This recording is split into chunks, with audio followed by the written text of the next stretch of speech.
A Florida mom was unalive with her kids in the bed with her. I can't comprehend this and fathom this for my life. And then he tried to make like an intruder came in and did all this. So YouTube, I'm just so ready to get into the video. YouTube, let's watch it together.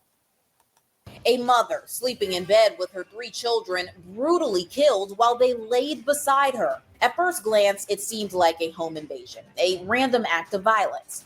But as detectives dug deeper, they uncovered something far more sinister. Florida police say this wasn't a break-in gone wrong, it was a setup. And the mastermind, allegedly the father of the victim's 3 children. Now, I'm trying to figure out why this man thought he was gonna get away with this. Why? What were you thinking, bruh? Pure evilness. When this man walked out the zoo, look into the eyes of him. Pure evilness. both he and his alleged accomplice are behind bars, and the 3 innocent kids are left without either parent.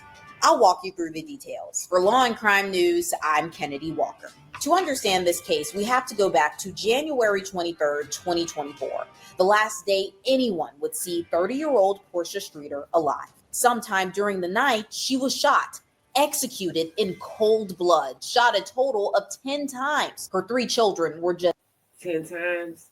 Bruh, that's overkill, bruh. That's overkill. Inches away, untouched physically, but forever scarred. When police arrived, they found 2 shooting victims, Portia, who was pronounced dead at the scene, and her boyfriend, Sean Range, who had been shot in the arm. Range told deputies he had come to check on his family when a masked intruder broke in, demanded. Look at his face, y'all. Look at his face.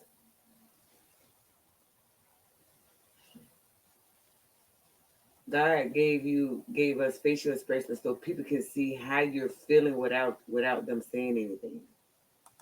Money and shot both him and Streeter, but something wasn't right. And as police pressed him for details, his story allegedly began to unravel. And beautiful woman.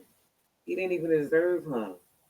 Arrest affidavit later revealed that Range and Streeter's relationship was toxic, allegedly marked by domestic violence. They had known each other since high school and shared 3 children, but they did not live together. Range would occasionally spend the night, but the relationship was reportedly far from stable. When deputies first arrived at the scene, they asked Range who was in the bedroom. He told them it was Streeter. They asked him if she was okay, and he reportedly said, "She should be. I was just talking to her." But when deputies opened the bedroom door, Streeter was already dead. Investigators noted that her wounds were covered in dry blood and her body showed signs of decomposition. An autopsy later confirmed that she had been dead for hours before Range ever called 911. So if they were shot at the same time, how did Range have fresh blood from his own wound, but Streeter's blood was already dried? Now police are beginning to think Range could have staged the shooting, potentially calling in someone to help make it look real. According to police, how dumb can you be?